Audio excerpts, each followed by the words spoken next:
mu ma akan mai gidanmu Dr. Abdullahi Umar Ganduje sai inda karfin mai domin yanzu mun fuskanci cewa ya gane mu ne nasa.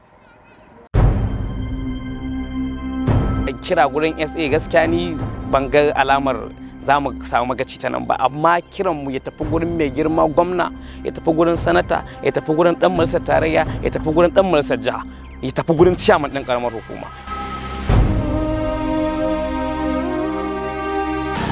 Jama'a assalamu alaikum, barkamu da wannan lokaci, barkamu sake gana a cikin wannan shiri namu mai suna Dawakin Tofa a yau. Shirin Dawakin Tofa a yau shirin ne wanda aka yi shi musamman dan al'umma karamar kuma Dawakin Tofa, babba da yaro.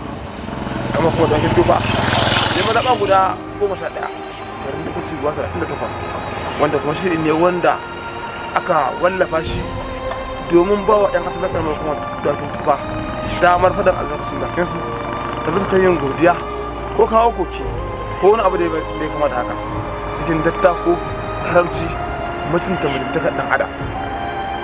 Yanzu muna tare da bakon da ya ziyarce mu cikin wannan shiri namu masu Dawakin Tofa a yau, wanda za ku ji gabatar daga bakinsa ta bisa ga faɗin suna da kuma abin da ya kawo shi. To jama'a assalamu alaikum, ni sunana Muktar Abba Na'im, kuma ni haifaffen karamar hukumar Dawakin Tofa ne. A wannan shiri gaskiya muna jin daɗin yadda yake gudanar da abubuwa na kawo ci gaba a wannan karamar hukuma tamu, duba da yadda yake zakulo abubuwa kala-kala wajen tattaunawa da mutane daban-daban daga mazaɓu daban-daban na mazaɓunmu 11 da muke da su. A gaskiya wannan tsari da aka kawo wannan gidan talabijin mai albarka muna matuƙar alfahari da shi, kuma wannan dama ce da ta zo mana cikin sauƙi wadda za ka kai koke ko godiya ko kai wani abu da zai kawo wa yankinmu ci gaba. Alal haƙiƙanin gaskiya Dawakin Tofa a wannan karo da ake ciki za mu ce mun gode wa Allah, duba da abubuwa kala-kala na alkhairi da suke ta tasowa, wanda a baya gaskiya muna da ɗan ƙarancin abubuwa da za mu nuna da sunan demokaradiyya. Idan ka ɗauki daga shekarar 2011 aka fara kamar aikin 5 km, wanda tun a lokacin tsohon gwamna kenan Dr. Rabiu Musa Kwankwaso ake wannan aiki, har ta kai ga mai girma Dr. Abdullahi Umar Ganduje ya zo ya hau, wannan aiki bai kammala ba. Kuma yanzu cikin ikon Allah sakamakon wannan aiki da bai kammala ba, abubuwa da dama sun faru, wanda za a ga ruwa saboda an fara aikin kuma aikin bai ci gaba ba.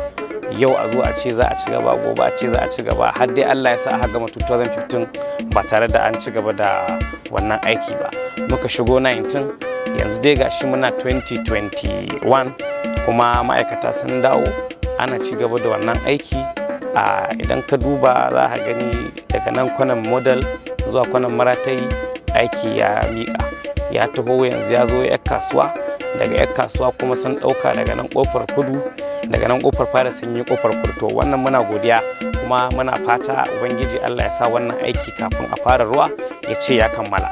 Aiki ne dai tsoho, kuma yanzu da alama mai girma gwamna ya waiwayo kan wannan aiki, kuma akwai buƙatar insha Allah kafin damar ta sauka za a kammala shi. Sannan muna godiya ga yadda aka zo aka duba wannan masarauta tamu ta gidan hakimi, irin yadda aka zo ake aiki yanzu ba dare ba rana domin ganin an inganta masarauta, an gyara wannan gida, shi ma muna godiya a wannan fanni. Idan muka dawo muka dubi bangaren sanata Barau, gaskiya wannan karan Barau za mu ce masa mun gode, saboda Barau ya canja tsarin siyasarsa. Gurin sanata ya tafi gurin dan majalisar tarayya, ya tafi gurin dan majalisar jiha, ya tafi gurin ciyaman din karamar hukuma. Wannan shine abin da muke, kuma a gaskiya a wannan karan muna kira kamar yadda injiniya Tijjani Abdulkadir Jobe ke bi makarantu ɗaya bayan ɗaya, daki da daki yana ɗaukar blocks yana yi. Muna roƙon mai girma ciyama da mai girma sanata, shi ma sanata na ga ya fara, muna roƙonsu su ma da su haɗa ƙarfi da ƙarfi wajen ganin an zo an gyara makarantunmu tun daga primary level.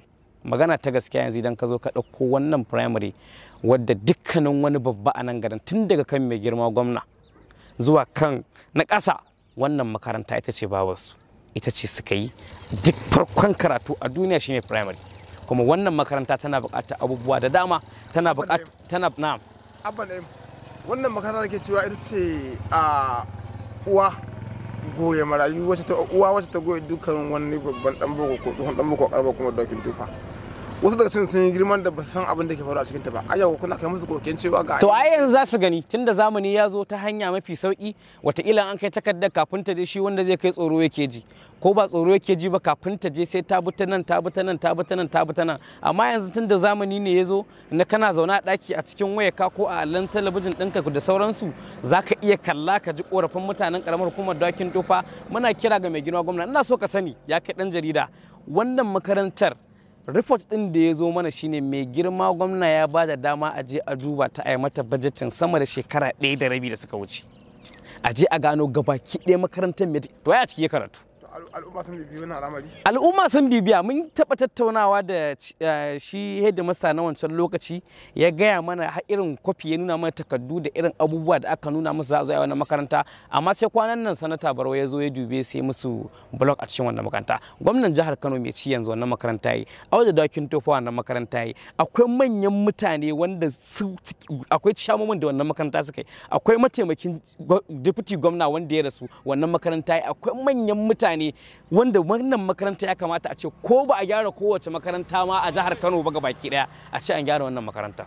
Magana ta gaskiya za ka ga yara saboda karancin banɗaki, yaro ya je ya yi fitsari a gefen katanga a karamar hukumar dawakin tufa. Wannan abin ka je da idan ka kai interview da headmaster da yake a cikin makaranta ka gani. Ana fa cewa fa dambu idan ya baya jin mai, dambu idan ya baya ba a ɗauko daro na tukunyan mai an juye masa bane. Gwamnati wasa ce Alhaji, ai babu wani abu da yake gagar gwamnati sai in bata ce za ta yi banta na wata primary. Gwamnatin fa ba fa irin wasan bace ta sa audu bakuloshin da population cin ko su mutane da population density ba su yawa kamar lokacin ba. Saboda abin da ke shigo ana amfani da shi wajen biyan albashi haka da sauransu, kuma abin da ba a take ba. Kuma gine-ginen nan bana an fa zo an gyara asibitin cikin garin Dawakin Tofa, an zo an cigaba da aikin titin 5 km da ke cikin garin Dawakin Tofa, an zo an yi titi daga wurin titin da kake a kai yanzu wanda ta daga Dawakin Tofa zuwa Dungurawa.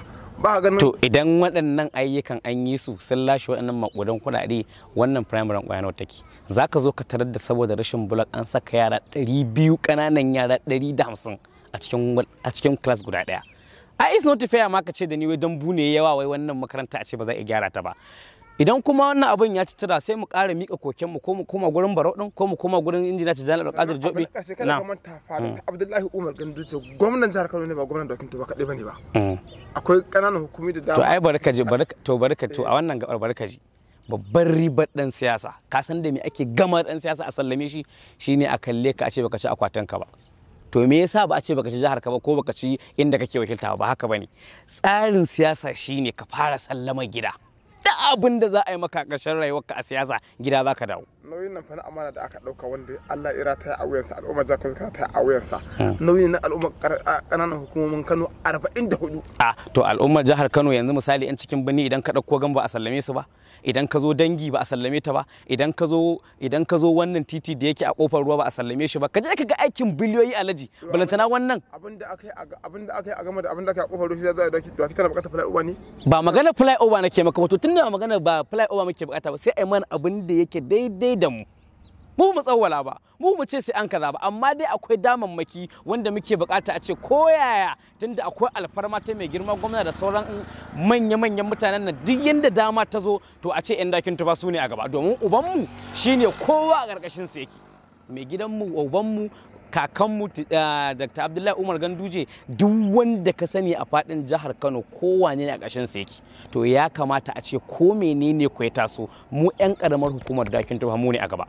Haka siyasa take, haka tsarin ta yake. Wannan shine yasa za ka ga ragowar idan an yi magana za ka ga mutum ya ja danga sai inda karfin sa ya kare. Mu ma akan mai gidanmu Dr. Abdullahi Umar Ganduje sai inda karfin mai kare, domin yanzu mun fuskanci cewa ya gane mu ne nasa.